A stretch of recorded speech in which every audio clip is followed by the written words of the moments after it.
आदाब नाजरीन, अब हम काठमांडू में हैं, यानी कि नेपाल के सदर मुकाम में हैं। जिस जगह पर हम खड़े हैं आप देख सकते हैं यहाँ की जामा मस्जिद है।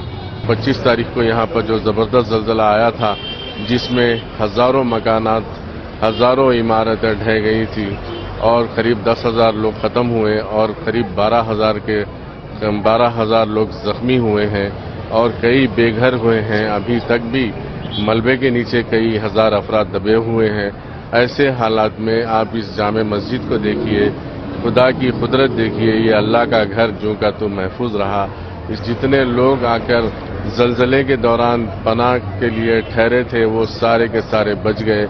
एक मामूली खराश तक इस मस्जिद को नहीं आई। आइए अंदर भी चलते हैं और अंदरूनी हिस्से आपको दिखाएंगे। बहुत ही खूबसूरत मस्जिद है, कोई अंदाज़ा नहीं लगा सकता कि नेपाल जैसे मुल्क में इतनी शानदार मस्जिद काठमांडू में है। और यहाँ पर मुसलमानों की भी अच्छी खासी आबादी है।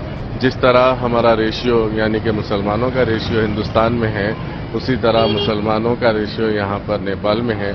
यहाँ के मुसलमान अक़लियत में हैं लेकिन उन्हें हुकूमत से कोई शिकायत नहीं है, वो यहाँ पर बहुत खुश हैं। नाज़रीन, अब हमारे साथ इस मस्जिद के इमाम साहब मौजूद हैं, आइए उनसे बात करते हैं। अस्सलाम वालेकुम इमाम साहब, आपका इसमें गिराम है? मोहम्मद सनाउल्लाह नदवी। इस मस्जिद में मैं इमाम। कहाँ के हैं आप? मैं इसी मुल्क का हूँ लेकिन तराई इलाके का हूँ और पहाड़ में अवश्य फैमिली के साथ रहता हूँ। यहाँ पे मैं मस्जिद में इमाम होने की वजह से मैं यहाँ फैमिली के साथ होता हूँ। कब से हैं आप? मैं 8 सालों से हूँ इमाम। पिछले दिनों जो ज़लज़ला आया था बड़ी बड़ी इमारतें, बड़े बड़े मकानात सारे ढह गए थे, तो उसमें हमारे ये इस मस्जिद को बिल्कुल ही नुकसान नहीं पहुंचा, बहुत ज़बरदस्त तरीके से ठहरी रही। उसके बारे में क्या कहेंगे? असल में ज़लज़ले क्यों आते हैं उसके असबाब अगर ज़हन में हो तो हमें ये समझ में आ जाएगा कि मस्जिद को नुकसान क्यों नहीं होता है। ज़लज़ले के बहुत से असबाब अल्लाह के रसूल सल्लल्लाहु अलैहि वसल्लम ने हदीस में ये बतलाई कि ये चीज़ें जब पाई जाएंगी तो फिर ज़लज़ले आएंगे। तो बहुत सी चीज़ें हैं, मसलन हुकूमत का क्या कहते हैं चीटर हो जाना, कि लोगों का पैसा अपने पॉकेट में रखना, मस्जिदों के अंदर आवाज़ उठना और इसी तरह बाप को घर से धक्के मार के निकालना, दोस्तों का इस्तेक़बाल करना, बेहयाई का आम होना और जो आजकल ये जो अल्लाह तबारक व तआला इज्तिमाइयत वाली गुनाह को कम बर्दाश्त करता है, गजब उठती है। अल्लाह ताला ऐसे लोगों को कहता है फिर थोड़ी सी ज़मीन हिला दिया जाए। तो आज ये गुनाह जो इज्तिमाइयत के साथ आम है और इसी तरह बेहयाई आम है। ये सब चीज़ें हैं जिसकी वजह से ज़लज़ले आते हैं और जब ऐसी आती तो अल्लाह को गैरत आती कि थोड़ी सी ज़मीन हिला दो ताकि लोग सुधर जाए, लोग राह रास्त पे आ जाए। ये सब असबाब होते हैं और बहुत सी चीज़ें जो हदीस में मौजूद हैं।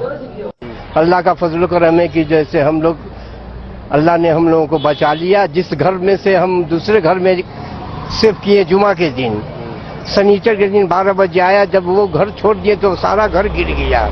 अल्लाह का फजल करम है कि हम लोग बच गए। अभी हम लोग नदी के किनारे थे, वही कैंप गिरा करके हैं। हज़ार लोग वहाँ हैं मौजूद। हम लोग वहीं से आए हैं जामे मस्जिद नमाज पढ़ने के लिए। बहुत ही कम यहाँ लोग, इसलिए कि सारे लोग इंडिया के चले गए हैं, रास्ते में अटके हुए हैं। करीब 80-85 हज़ार लोग बेघर हो चुके हैं। यहाँ पर मुसलमानों की क्या आबादी है? मुसलमानों की आबादी है। वैसे तो इंडिया के सारे लोग मुसलमान हैं यहाँ, फिर भी यहाँ मुसलमानों की आबादी है। नेपाली मुसलमान कितने? नेपाली मुसलमान हैं, यहाँ भी हैं, मगर 2 घर यहाँ, 4 घर उधर, 4 घर इधर, हाँ, एक जगह नहीं है। कितनी मसाजिद है यहाँ पर? मस्जिद तो यहाँ काफ़ी है। नेपाली जामा मस्जिद, कश्मीरी मस्जिद, इराकी मस्जिद, शंभू में मस्जिद है, आपके काली माटी में मस्जिद है। बहुत मस्जिद यहाँ काफ़ी, एक ही मस्जिद थी काली नेपाली जामा मस्जिद। अल्लाह का फजल कर में यहाँ बहुत सारी मस्जिदें हो गई हैं जी। तो यहाँ पे मुसलमानों का क्या कारोबार है, पेशा क्या है? पेशा यही है, मुसलमानों का कारोबार है, दुकान वगैरह, अपना गारमेंट वगैरह चलाना, यही सब है यहाँ के लोगों का। अपना रोजी रोटी कमा रहे हैं।